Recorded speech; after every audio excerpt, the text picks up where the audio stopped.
Santo do dia 7 de março, Santa Perpétua e Santa Felicidade. Estas duas santas morreram martirizadas em Cartago, África, em 7 de março do ano de 203. Perpétua era uma jovem mãe de 22 anos que tinha um bebê de poucos meses. Pertencia a uma família rica e muito estimada por toda a população. Enquanto estava na prisão, a pedido de seus companheiros mártires, foi escrevendo um diário de tudo o que ia acontecendo. Felicidade era uma escrava de Perpétua. Era também muito jovem e na prisão deu à luz uma menina, que depois os cristãos se encarregaram de criar muito bem. As acompanharam em seu martírio alguns escravos que foram aprisionados junto com elas, e o catequista, o diácono Sátaro, que as havia instruído na religião e as tinha preparado para o batismo. Sátaro não foi preso, mas ele se apresentou voluntariamente.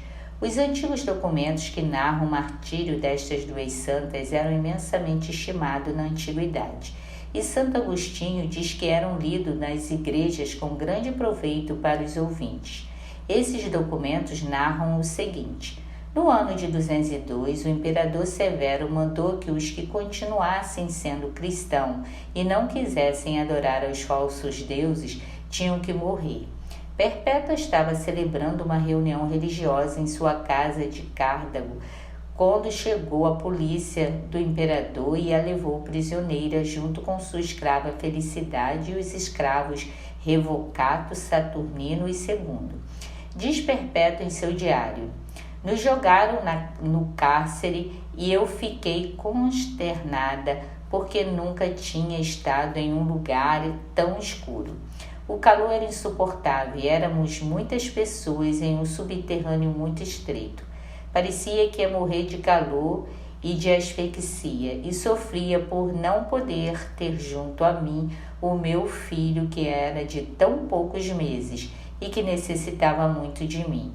O que eu mais pedia a Deus era que nos concedesse um grande valor para ser capazes de sofrer e lutar por nossa santa religião. Afortunadamente, no dia seguinte, chegaram os diáconos católicos e deram dinheiro aos carcereiros para que passassem aos presos a outra habitação menos sufocante e escura que a anterior, e foram levados a uma sala onde pelo menos estava a luz do sol e não ficavam tão apertados e incomodados. E permitiram que levassem o menino a Perpétua, o qual estava secando de pena e acabamento. Ela disse em seu diário: desde que tive meu pequenino junto de mim, e aquilo não me parecia uma prisão, mas um palácio, e me sentia cheia de alegria. E o menino também recobrou sua alegria e seu vigor. As tias e a avó se encarregaram depois de sua criação e de sua educação.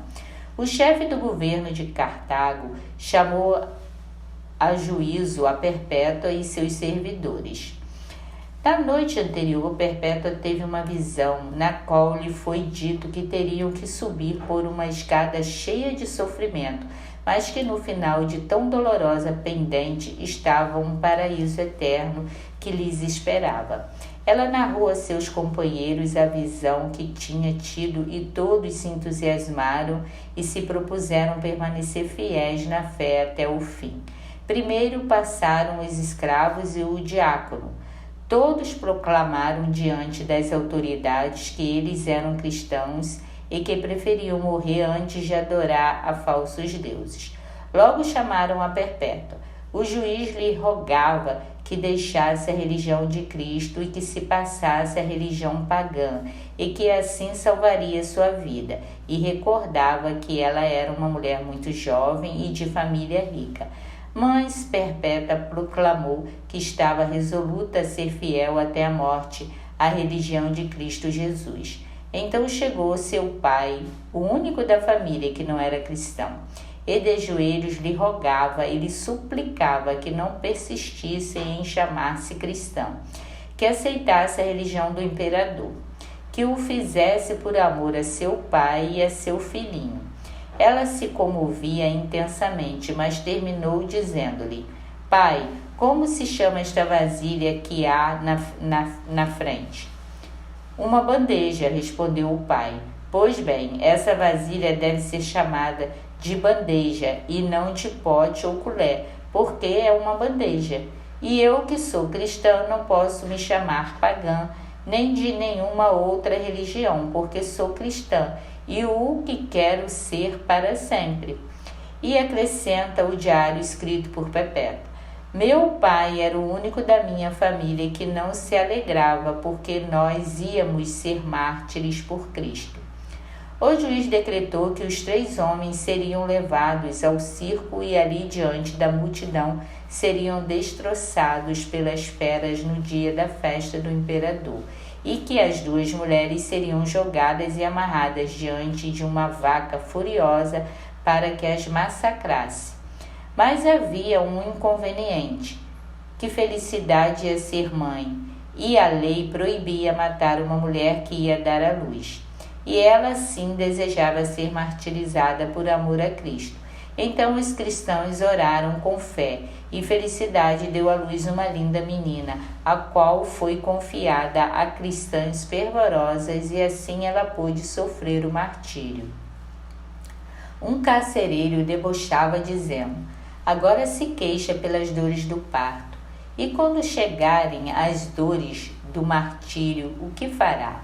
Ela respondeu-lhe: agora sou fraca, porque sofre a minha pobre natureza, mas quando chegar o martírio, a graça de Deus me acompanhará e me encherá de força.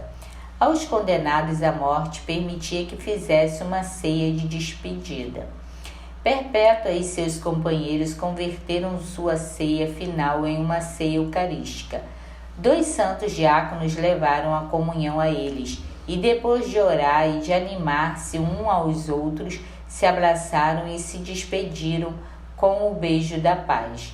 Todos estavam animados, alegremente dispostos a entregar a vida para proclamar sua fé em Jesus Cristo. Os escravos foram jogados às feras e os destroçaram, e eles derramaram assim valentemente seu sangue por nossa religião.